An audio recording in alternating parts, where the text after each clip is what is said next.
আমার এখন মৃত্যু ছাড়া কোনো কথা নাই, আমি বলতেছি এখন মরবো, নাহলে আপনারা আমাকে নিয়ে যান। আপনার এটা কি একটা রান্নাঘরের চিত্র? তো স্টোরে তো খাদ্যপণ্য থাকবে, এটা কি একটা রান্নাঘরের চিত্র? আপনার বাসায় রান্নাঘর আছে? এগুলো থাকে রান্নাঘরে? এত অবহেলা, একটা লিমিট তো আছে। ওই যে দেখেন তো, ওই যে তেলাপোকা, যখন বাতি বন্ধ হয়ে যায় তখনই তো তেলাপোকা গুলো হাঁটে। আপনি তো এই জায়গাটা ব্যবহারও করতে পারেন যদি এটারে আপনি পরিষ্কার পরিচ্ছন্ন করে রাখেন।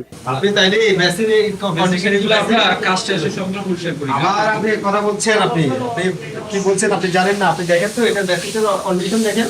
এটা কি ভয়ঙ্কর বিষয়! খোলা লবণ খাওয়াচ্ছেন, সেই লবণটা রাখছেন আপনার ময়লার উপরে। মানুষের একটা ন্যূনতম কমন সেন্স তো খাটে। টেম্পোরারিলি বন্ধ করে যাচ্ছি, এরপরে আমরা স্থায়ীভাবে বন্ধ করে দেবো। 1 লক্ষ টাকা অর্থদণ্ড করলাম, জরিমানা পরিশোধ করে দেন। থাকুক, ঠিক আছে ভাই। আমাকে ফাঁসি দিয়ে ফেললো, আমার আর করার কিছু নাই।